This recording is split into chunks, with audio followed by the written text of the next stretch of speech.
দেশ রাহুমুক্ত হয়েছে, তবে দুষ্কৃতিকারীরা এখনও দেশে নাশকতা করছে। যারা লুটপাট চালাচ্ছে তারা কেউ আন্দোলনকারী নয়, এমনটি জানিয়েছেন বিএনপি মহাসচিব মির্জা ফখরুল ইসলাম আলমগীর। আর দ্রুত সময়ের মধ্যে অন্তর্বর্তীকালীন সরকার দেওয়ার দাবিও জানান তিনি।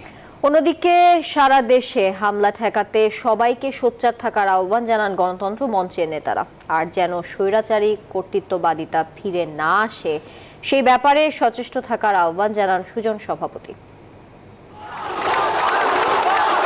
টানা ৩৬ দিনের অপ্রতিরোধ ছাত্র আন্দোলনে সোমবার পদত্যাগ করে দেশ থেকে পালিয়ে যান শেখ হাসিনা। প্রায় ১৭ বছর পর অবসান ঘটে স্বৈরাচারী শাসনের। তবে বিকেল থেকেই নতুন সংকট, হামলা, লুটপাটের মধ্যে পড়ে সারা দেশ। তবে এসব বন্ধে সবাইকে সোচ্চার থাকার পরামর্শ দিয়েছেন বিএনপির মহাসচিব মির্জা ফখরুল ইসলাম আলমগীর। সকালে বিএনপির চেয়ারপারসনের গুলশান কার্যালয়ে দলটির জাতীয় স্থায়ী কমিটির বৈঠক শেষে ব্রিফিং করেন ফখরুল।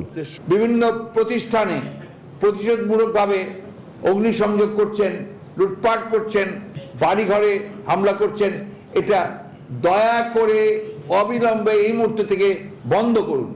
দ্রুত সময়ের মধ্যে অন্তর্বর্তীকালীন সরকার গঠনেরও দাবি জানান তিনি। দয়া করে এটাকে অবিলম্বে অন্তর্বর্তীকালীন নিরপেক্ষ সরকার গঠন করুন। ছাত্রদের এই আন্দোলনের সফলতা ভিন্ন খাতে নিতে একটি মহল সারা দেশে হামলা চালাচ্ছে দাবি করে সবাইকে ঐক্যবদ্ধ থাকার পরামর্শ দেন গণতন্ত্র মঞ্চের নেতারা। বিকেলে তুপখানা রোডে দলীয় কার্যালয়ে সংবাদ সম্মেলনে এসব জানান তারা। শত শত শিক্ষার্থীর রক্তের উপর দাঁড়িয়ে আজকে বাংলাদেশের ইতিহাসে ১৯৭১ সালের পরে যে একটা গৌরবোজ্জ্বল অধ্যায় তৈরি হয়েছে, এইটাকে কালিমালিপ্ত করার জন্য, একে নস্যাৎ করার জন্য, নানাভাবে একে প্রশ্নবিদ্ধ করার জন্য সুযোগ সন্ধানীরা নেমে পড়েছে। আর দ্রুত সময়ে অন্তর্বর্তীকালীন সরকার গঠন করে পরিস্থিতি স্বাভাবিক করার দাবি জানান সুজন সভাপতি বদিউল আলম মজুমদার। বলেন, অন্তর্বর্তীকালীন সরকার ডক্টর ইউনূসের নেতৃত্বে হলে স্বাগত জানানো হবে।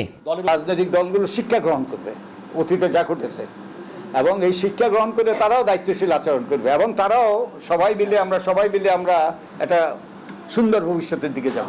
এ সময় অসাম্প্রদায়িক বাংলাদেশ গঠনে সকলের সহযোগিতা চান তারা। মাসুদ সুমন, নিউজ 24, ঢাকা।